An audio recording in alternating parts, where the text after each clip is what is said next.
তেহরানের মোসাল্লায় লক্ষ লক্ষ মানুষ বুক চাপড়ায় কাঁদতেছে, কাছে ঘেরা এক কফিনকে ঘিরা, যেখানে সুপ্রিম লিডারের সাথে শুয়ে আছে প্রথম হামলায় নিহত পরিবারের আরো 4 জন। ইরান আমেরিকার এই উদযাপনকে মিথ্যা প্রমাণ করে দিল কয়েকটা কফিন দিয়া। ইরান এখানে আর একটা বড় খেলা খেলছে। কি খেলা? এই অবিশ্বাস্য জনসমুদ্র, এই কান্নার ওই পারে আসল খেলাটা কি?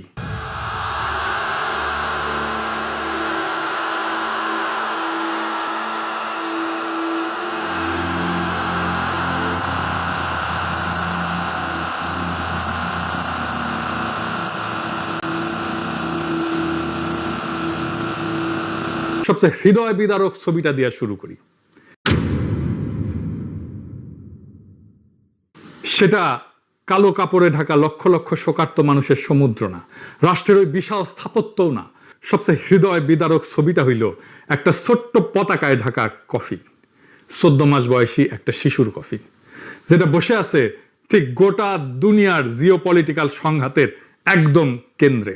আন্তর্জাতিক মিডিয়া যখন আয়াতুল্লাহ আলী খামেনির বিশাল রাষ্ট্রীয় জানাজার সুদূর প্রসারী রাজনৈতিক তাৎপর্য নিয়ে ব্যস্ত, গ্র্যান্ড মোসাল্লার ভেতরে হাজার হাজার মানুষ তখন কাঁদতেছে মঞ্চের ওই সবচেয়ে ছোট্ট কফিনটা নিয়ে। খামেনির নাতনি জাহরা মোহাম্মদী গোল পায়েগানি যুদ্ধের প্রথম হামলাতেই দাদার সাথে যে শহীদ হয়ে গেছে। ইরানের সাথে যুদ্ধে আমেরিকা আর ইসরায়েল আরো একটা বিশাল নৈতিক পরাজয়ের মুখোমুখি হইল। ইরান পৃথিবীতে এক অনন্য উচ্চতায় পৌঁছায় গেল। আন্তর্জাতিক রাজনীতিতে ইরান জাতি হিসাবে এখন শুধু সামনেই অগ্রসর হবে, আর পিছাবে না। আলহামদুলিল্লাহ, এই লড়াইয়ের নেতৃত্ব যিনি দিলেন তিনি যুদ্ধ শুরুর প্রথম প্রহরেই শহীদ হয়েছেন, আয়াতুল্লাহ আলী খামেনি, তার পরিবারের কয়েকজন সদস্য সহ। এমনকি খামেনির কন্যা, জামাতা, পুত্রবধূ এবং মাত্র 14 মাস বয়সী নাতনি কম্পাউন্ডে হামলায় নিহত হয়েছিল।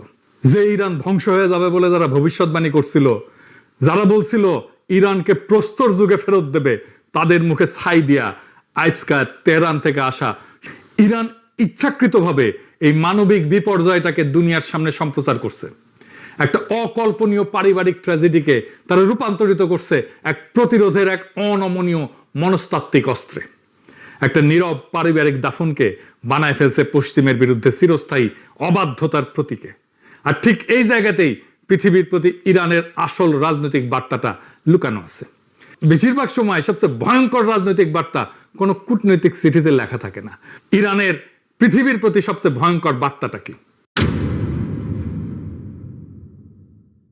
সেটা হইল ঠিক আমেরিকার স্বাধীনতার 250তম বার্ষিকীর দিনটাকেই বেছে নেওয়া হইল ওই কাছে ঘেরা কফিন দুনিয়ার সামনে মেলে ধরার জন্য। ওয়াশিংটন যখন 4 জুলাই আতশবাদী ফোটাইতেছে তাদের স্বাধীনতার 250তম বার্ষিকী উদযাপনের জন্য, সেই একই দিনে তেহরানের মোসাল্লায় লক্ষ লক্ষ মানুষ বুক চাপড়ায় কাঁদতেছে কাছে ঘেরা এক কফিনকে ঘিরা, যেখানে সুপ্রিম লিডারের সাথে শুয়ে আছে প্রথম হামলায় নিহত পরিবারের আরো 4 জন। ইরান আমেরিকার এই উদযাপনকে মিথ্যা প্রমাণ করে দিল কয়েকটা কফিন দিয়া। ইরান এখানে আর একটা বড় খেলা খেলছে। কি খেলা? এই অবিশ্বাস্য জনসমুদ্র, এই কান্নার ওই পারে আসল খেলাটা কি? ইরান এই 5 শহর জুড়ে বিশাল জানাজা মিছিলটাকে বানায় ফেলছে এক মনস্তাত্ত্বিক যুদ্ধের একটা মাস্টার ক্লাসে। শোকের এই গোটা রাষ্ট্রীয় স্পেকটাকেলটাকে তারা পর্দার আড়ালের শান্তি আলোচনায় একটা শক্তিশালী অস্ত্র হিসেবে ব্যবহার করছে। ইরান শান্তি আলোচনায় কি কি আদায় করতে চাইতেছে এখন? হরমুজ প্রণালী, যেই প্রণালী দিয়ে একসময় দুনিয়ার 1/5 তেল গ্যাস যাইত, তার উপরে নিজেদের নিয়ন্ত্রণ নিরঙ্কুশ কইরা ইরান যুদ্ধের একটা স্থায়ী সমাপ্তি আদায় করতে চাইতেছে। ইরানের চিফ নেগোসিয়েটর কাজেম গরিবাবাদী সরাসরি ফ্রান্স আর ব্রিটেনকে কঠোর প্রকাশ্য হুঁশিয়ারি দিছে। কারণটা কি? কারণটা স্টারমার আর ম্যাখো একটা যৌথ বিবৃতি দিছিল, যেখানে তারা প্রয়োজনে হরমুজে একটা বহুজাতিক নৌ মিশন মোতায়েনের প্রস্তুতির কথা বলছিল। গরিবাবাদীর জবাব হরমুজের নিরাপত্তা উপকূলীয় রাষ্ট্রগুলোর হাতে। সংকট সৃষ্টিকারীদের তাদের দুঃসাহসিকতার পরিণতির জন্য জবাবদিহি করতে হবে। এইটা একটা গুরুতর সতর্কবার্তা। এইবার আসেন আসল চমকে। কি সেটা?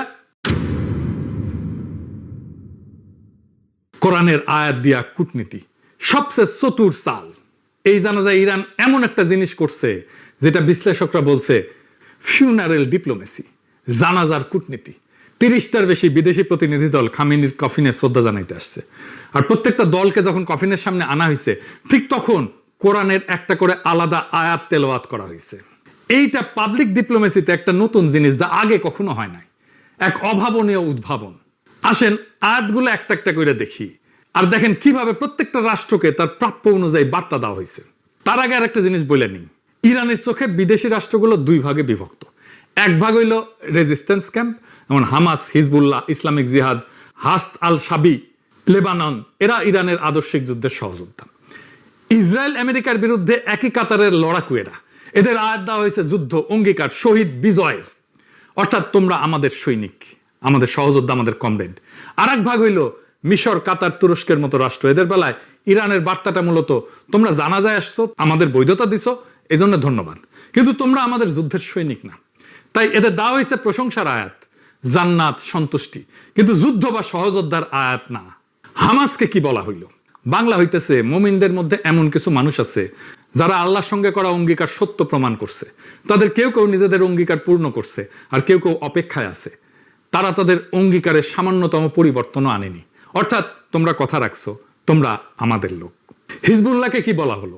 বাংলা হইতেছে তোমরা দুর্বল হও না, দুঃখ করো না। যদি তোমরা সত্যিকারের মুমিন হও তবে তোমরাই বিজয়ী হবে। যদি তোমরা আঘাত পেয়ে থাকো, তারাও অনুরূপ আঘাত পাইছে। আমরা মানুষের মধ্যে পালাক্রমে বিজয় এবং পরাজয়ের দিন ঘুরায় দিই, আর আল্লাহ জালিমদের ভালোবাসেন না। নাসরুল্লাহর মৃত্যুর পরে ভেঙে পড়া হিজবুল্লাহকে সোজা সান্ত্বনা আর সাহস। ফিলিস্তিনি ইসলামিক জিহাদকে বলা হইল সূরা আল ফাতের আয়াত। বাংলা হইতেছে যাতে আল্লাহ তোমার অতীত এবং ভবিষ্যতের ত্রুটি ক্ষমা করেন এবং আল্লাহ তোমাকে এক মহাবিজয়ের সাহায্য দান করেন। সুস্পষ্ট বিজয়ের বার্তা। সিনকে দেওয়া হইল আর এক আয়াত। বাংলা হইতেছে আল্লাহ এটি করেছেন শুধু তোমাদের জন্য সুসংবাদ হিসাবে এবং তোমাদের হৃদয়কে আশ্বস্ত করার জন্য, আর বিজয় তো কেবল আল্লাহর পক্ষ থেকেই আসে। একটা ইতিবাচক বন্ধুত্বপূর্ণ আয়াত। ইরাকের হাস্ত আল শাবি বা পিএমইউ বাহিনীকে বলা হলো যারা আল্লাহর পথে শহীদ হয়েছে তাদের মৃত বলো না, বরং তারা জীবিত, কিন্তু তোমরা তা উপলব্ধি করতে পারো না। শহীদে মৃত্যুর আয়াত।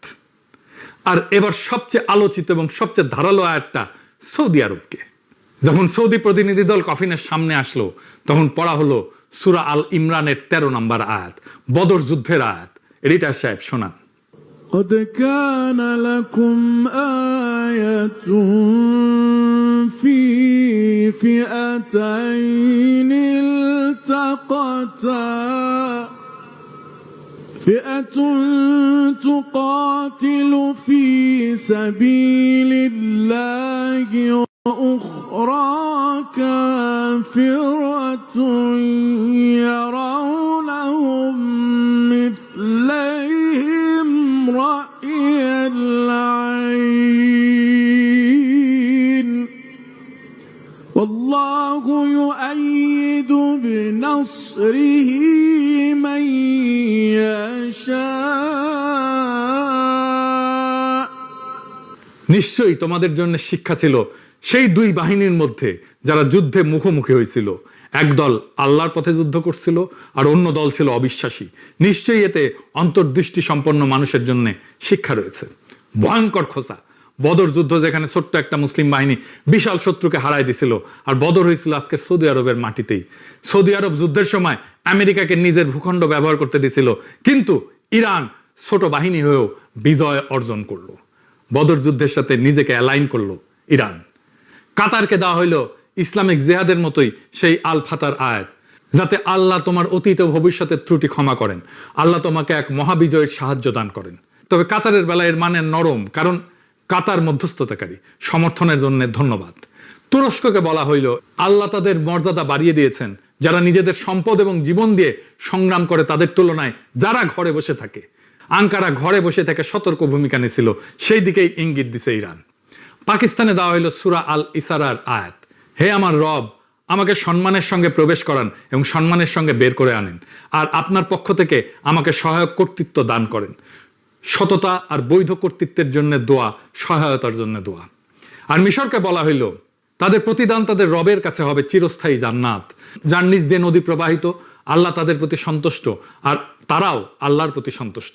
খেয়াল করেন, হামাস হিজবুল্লাহকে যেমন যুদ্ধ আর সহযোদ্ধার আয়াত দেওয়া হইলো, মিশরকে সেটা দেওয়া হইলো না। বার্তাটা পরিষ্কার, তুমি আসছো ধন্যবাদ, তুমি বন্ধু, কিন্তু তুমি আমাদের যুদ্ধের সৈনিক না। দেখলেন তো, একটাও শব্দ আনুষ্ঠানিক বিবৃতিতে বলা হয়নি, অথচ পুরো একটা কূটনৈতিক বার্তা, কে বন্ধু, কে সন্দেহভাজন, কে বেঈমান, সব বলে দেওয়া হইলো।